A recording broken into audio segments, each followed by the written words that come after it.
So the talk today is about Bland-Altman plots. I have used them quite a bit, but I've the things that I'm sharing today are things that I've like gotten into, like as far as understanding the plots, but like measuring. Well, I'll mention that as I go through the talk. Just trying to say that I'm no expert in Bland-Altman plots. So what is a Bland-Altman plot? I summarized it as a simple way to compare two measurement methods and check if they agree. And why is it used? It's a good way to quantify bias between the two methods. We'll show random error. You can also define acceptable limits between the two measurement methods that you have, and we'll show other features, additional features that you might not see in if you were just to plot the two measurements side by side in a scatter plot. So it's better than correlation. So here's a slide about agreement versus correlation. This is from the Bland-Altman paper, 1986, and they show readings using similar measurement devices for, I think it's pulmonary expiration, like how much can you blow, how much air can you blow. And so this plot here shows pretty good correlation. I think it's a 0.94 for, but then if you look at the Bland-Altman plot, it shows that there's a slight bias. This horizontal line here doesn't cross zero exactly. It's like slightly below. So one of the methods can, on average, reads slightly lower than the other method. And then the spread of the data shows how much the methods vary within each other. So if for your clinical application, if you're thinking about replacing the existing method with a new method, is this variability that you're observing, -80 to 80, is that acceptable for the new device to come in and possibly replace the existing device? So what are some insights and the importance of these plots? They can show bias in an easy visual way. You can assess agreement, determine if the two methods can be used interchangeably, show variability, like the scatter that you saw, so identify random errors or systematic trends. Goes beyond correlation. You can detect differences that correlation alone misses. And you can define limits of agreement, establish acceptable measurement differences between the devices. So how do you build these plots? First, you collect your data. So if you had two glucose meters, maybe you had 50 patients, you will perform the reading with both glucose meters per patient. And now you have two columns of data. You'll compute the mean and the difference. So take the mean of the two measurements per patient, and that will be your x-axis.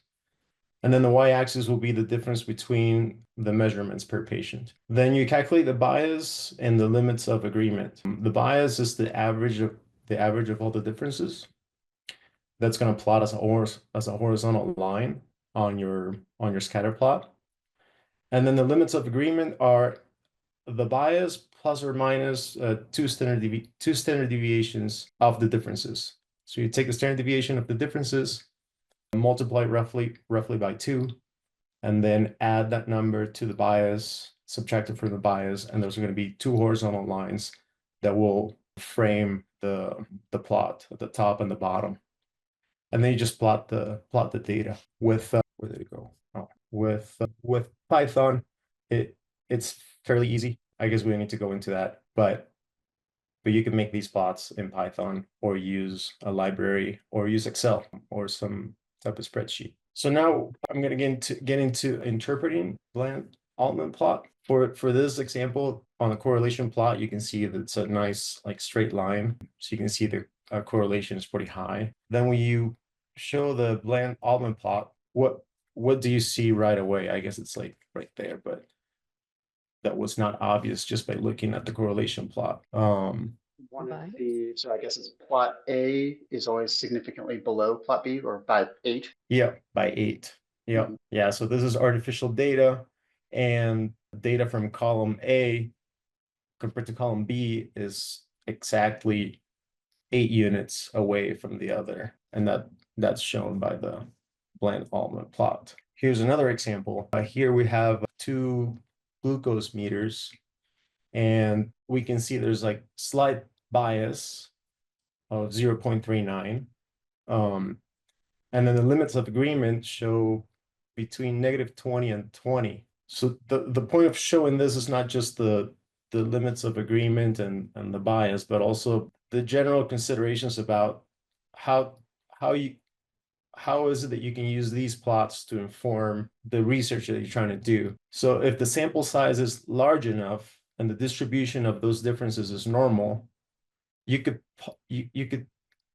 probably assume that future measurements will fall within those limits of agreement, -20 and 20. And if those limits of agreement between the devices is acceptable for your clinical use, then I guess the devices are interchangeable. But if -20 to 20 is too much, then it's not the case.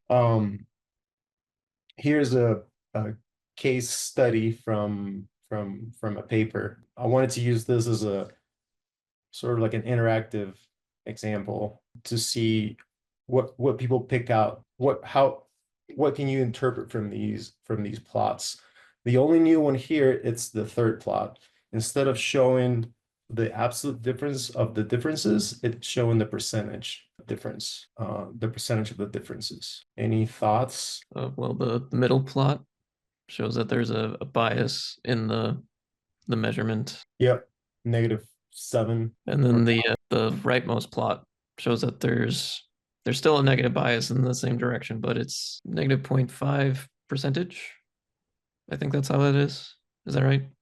Yep. And I think also what the third plot is showing is that see how it's funneling into the bias, how the variability is getting narrower as the readings are getting larger. So, like as you're developing your device, like what could that plot tell you about like whether if your device is, I guess if you're plotting against the gold standard, like what could be happening with your device that as the readings get larger, the differences, are smaller with that gold standard. Might tell you maybe that the device you're testing is like maybe experiencing some kind of noise or some other kind of low signal interference that as the signal gets stronger, maybe it contributes less to the divergence in the results.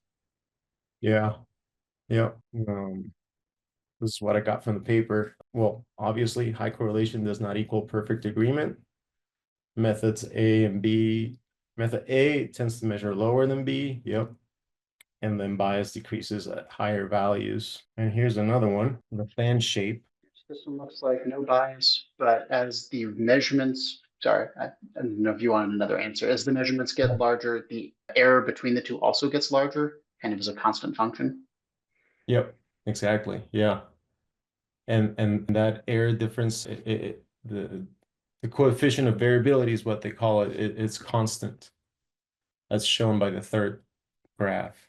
Proportional error, magnitude of measurement error increases as the measured value increases. And yeah, that's the end of the slideshow. Just as far as the discussion goes, I wanted to talk about maybe what do you think are some of the limitations of the method, the sample size. If you have a very small sample size, then it's not going to be very useful.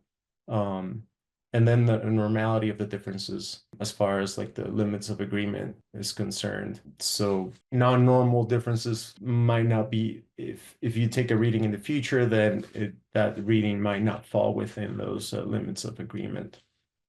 And if there are any alternatives to Bland-Altman plots that you guys use when comparing two methods of measurement.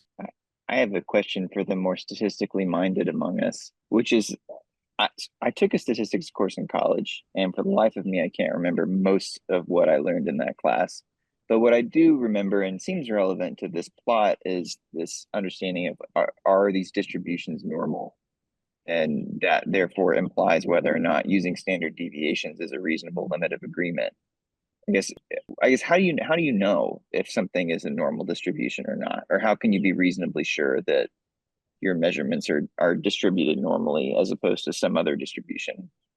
So I know I've seen on some submissions we've done that we've had to do alternative analyses because we were assuming that data was not normally distributed. Yeah, at least I know there's some tests that you can run. I forget the name of them, but yeah, statistical tests, if anybody knows them. I mean, one of the first things, right, is just like looking at it and seeing if it's multimodal or if it's skewed or, you know, those kind of like qualitative factors, I think. And then, yeah, kind of, it's usually pretty, but then like determining whether it's like normal versus, I don't know, like some exotic beta something distribution, like then it's like maybe a harder question to answer. And you gotta get into goodness of fit and stuff like that. One of the papers that you shared for the preparation, it kind of showed like a histogram with the Gaussian overlaid on top of it, and yeah, it seemed like if you made a histogram of the differences, then you could see how well that sort of looked. You could, yeah, kind of, yeah, as Matt was saying, goodness of fit, kind of just see like what's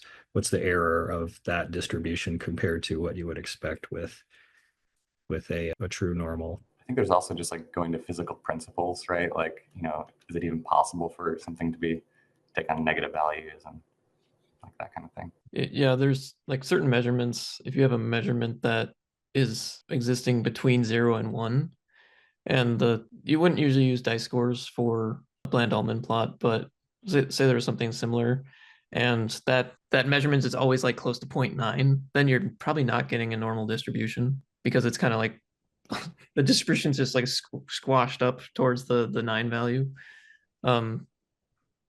The question about tests for normality, I've used the Kolmogorov-Smirnov test before. I had to look it up again because I don't remember exactly how it works. It compares the cumulative distribution function of the sample data to the cumulative distribution of a normal distribution. And there's some way to kind of assess how well it fits a normal distribution. So there's statistical tests out there for that too. Thanks everybody. Thanks for indulging me. That makes a lot of sense. Where does the assumption? Sorry, where does the assumption of normality come in again? Is it just in the limits of agreement, or the like the plus minus? Because like, I mean, you could still visualize things, right, with Bland-Altman and not maybe use like a different like non-parametric method that doesn't assume like a certain distribution to set the limits. Yeah, I mean, think it comes in was the estimate for standard deviation is using that estimate. I think where it came in. So if you can't assume normality, you can't use like the kind of assumed point estimate for standard deviation. And that's used for the limits of agreement. Is that? Yeah, exactly. Yeah. So the limits of agreement is like the 1.96 times standard deviation.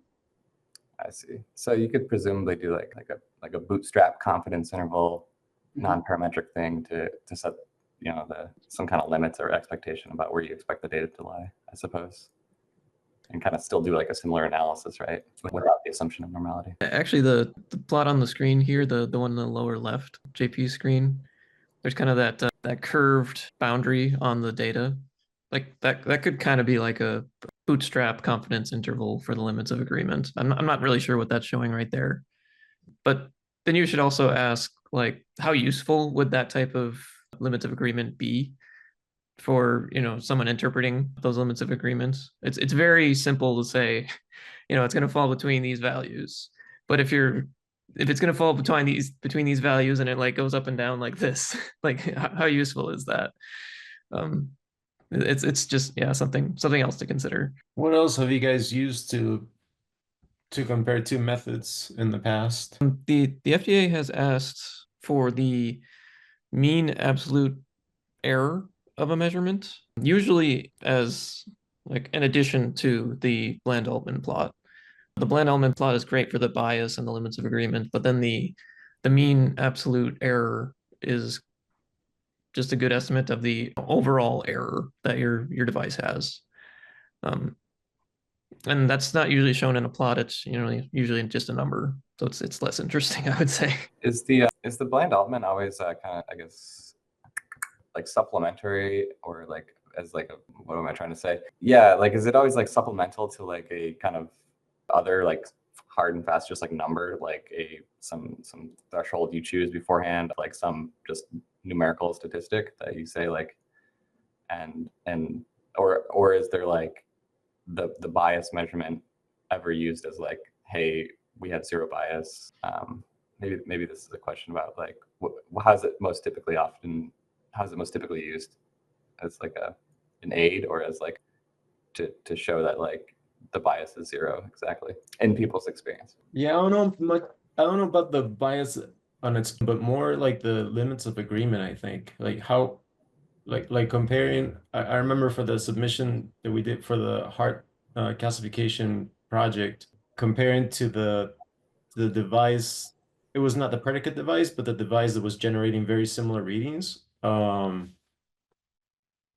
close was the spread of our device compared to the spread of that device? Were they within the limits of agreement? And also like talking about Agatston, because Agatston has like those different categories. Like if you go above a certain value, then the patient is considered to be, I forget the terminology, but more at risk, and maybe has to go into statins or not. So if it was crossing those thresholds within those limits of agreement, because if it was, then I guess it was not comparable. It seems to me that the Bland-Altman I mean, other than the mean bias, which is a number, almost everything else about it is somewhat subjective and very qualitative in nature.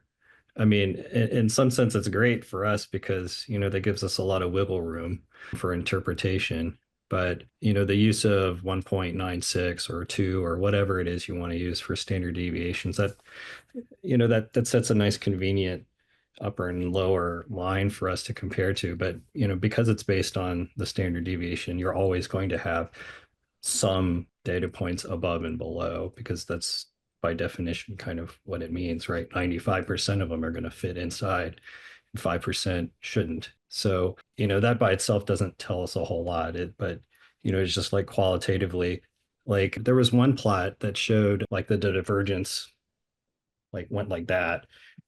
Yeah, I think it was like B2, no, C2, no, B2.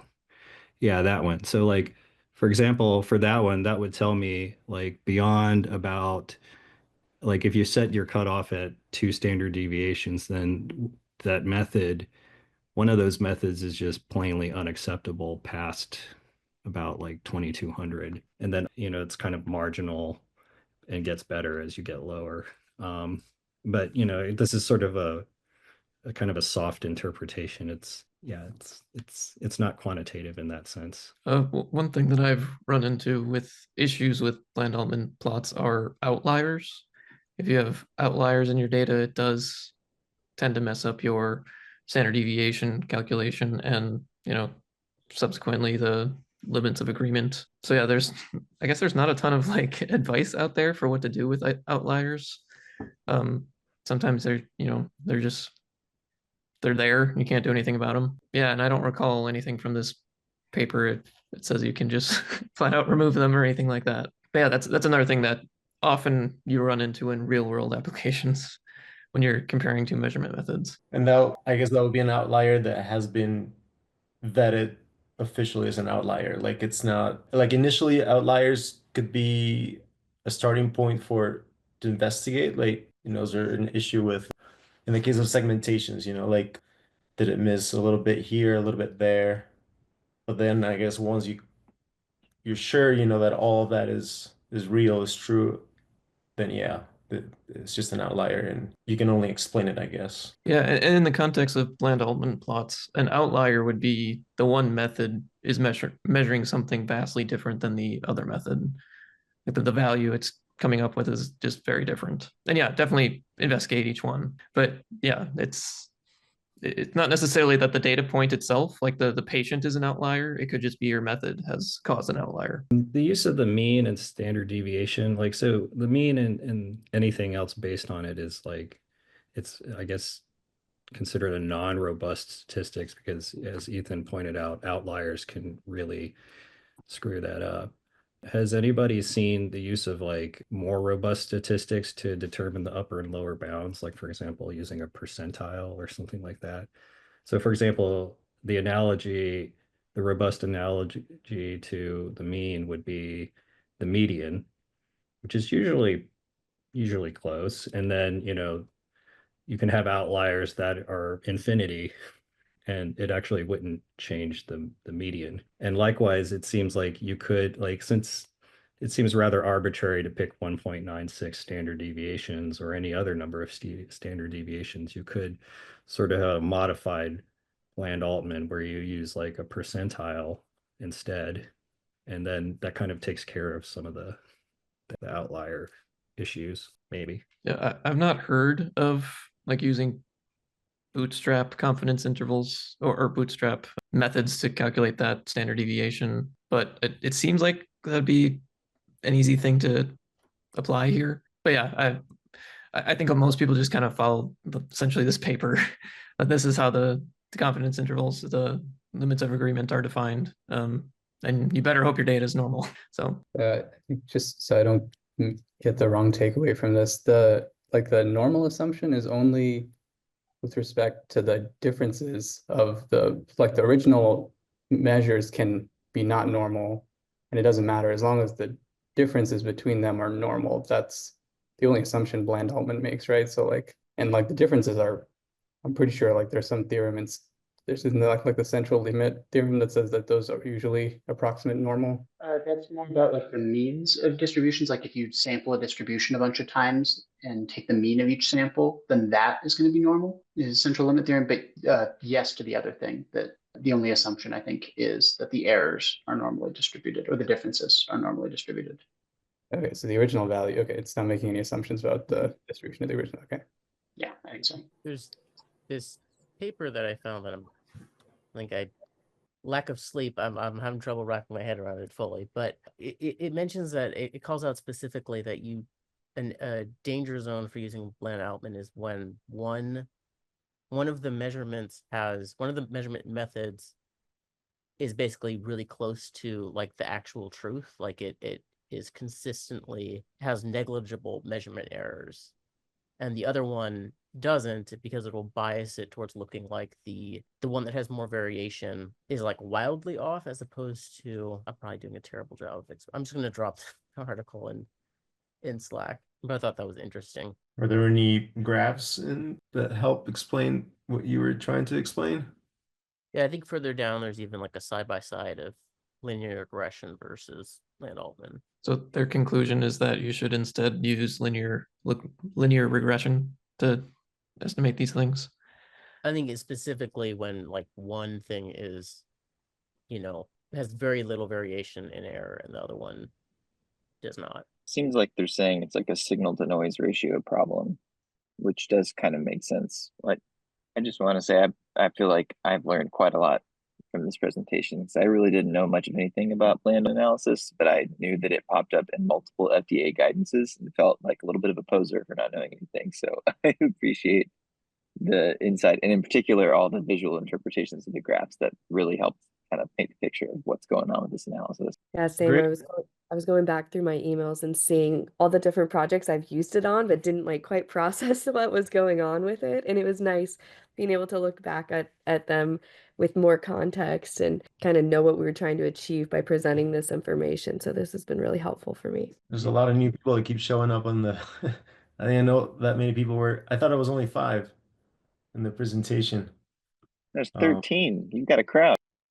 Okay. I think it was just 5 that actually know what's going on, or like had some pre-existing expertise. Because I second what's been said here. I've learned a lot here. I haven't used it on any projects previously, but it's always good to gain some extra knowledge. Sounds good. And I like this paper just as an exercise to go through cases A through E and try to interpret like what they could be showing. And here's the explanation on the previous page, or the interpretation. Yeah, I really like those examples. I have a question about like for submissions, do we does FDA usually ask for more detailed breakdowns, or are there like if you supply something like this, which I guess maybe you could categorize as like a summary statistic, like it's not the raw data, it's a representation of it. Do they usually want the raw data as well, or are they okay with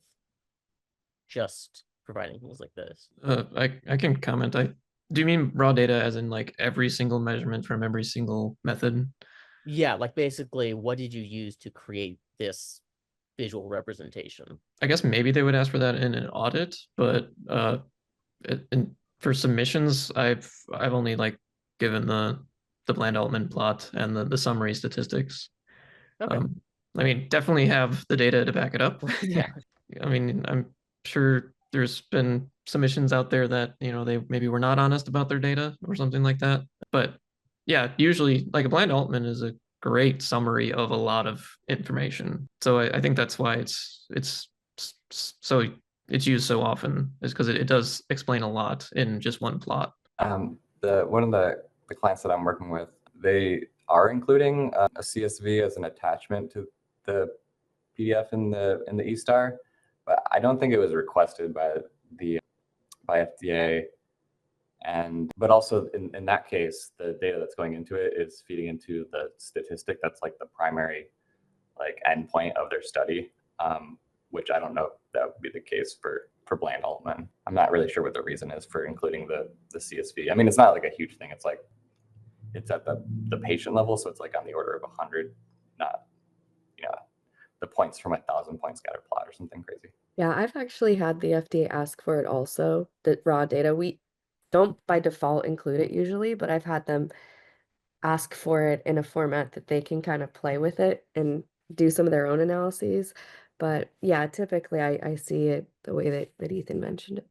But I'll also mention when it comes to like planning your submission or planning your device, usually you should also specify before you do your experiment, like what your limits of agreement, what your expected limits agreement are, or what are the acceptable limits of agreement. It's good to establish those beforehand, before you actually run your experiment. And that can be actually very difficult, especially for a lot of us that, you know, we don't have the clinical context. Like, is a 10% error in your measurement acceptable? We usually have to rely on the client to come up with that. And I've been in situations where the FDA is like, okay, you're okay with a 10% error. Why?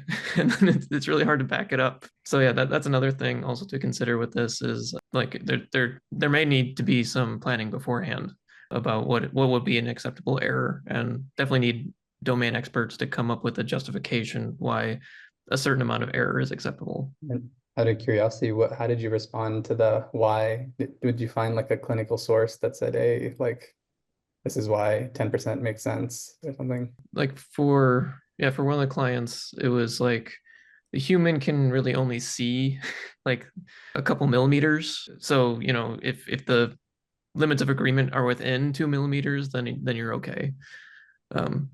But yeah, sometimes they're not always clear cut. Sometimes it's just kind of this sounds like a good number. So yeah. I'm gonna stop sharing so that I can see everyone's faces and figure out if when to call it or. I have a question. It might be a little silly and I might have missed it from the paper, but how do we know, like, is there a rule of thumb of like how, like what an acceptable bias is?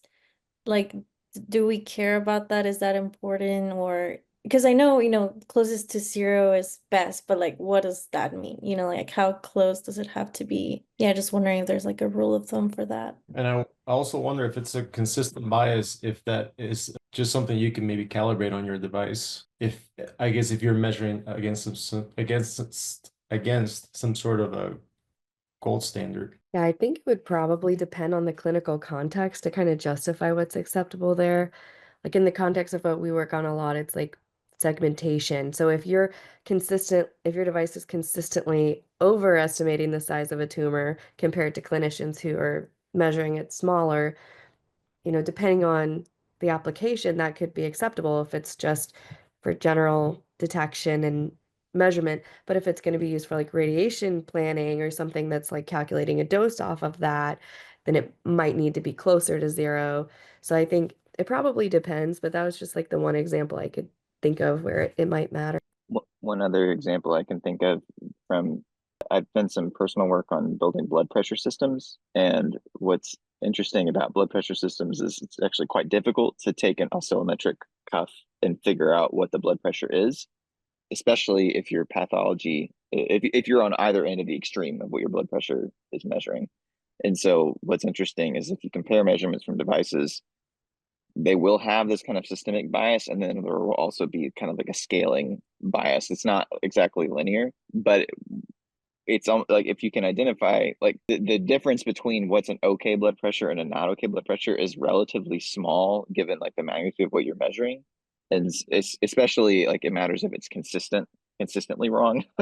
That's really what matters. Like if you measure it many times in a row and it's always off by a certain amount, it can make it appear as if you don't have a serious condition.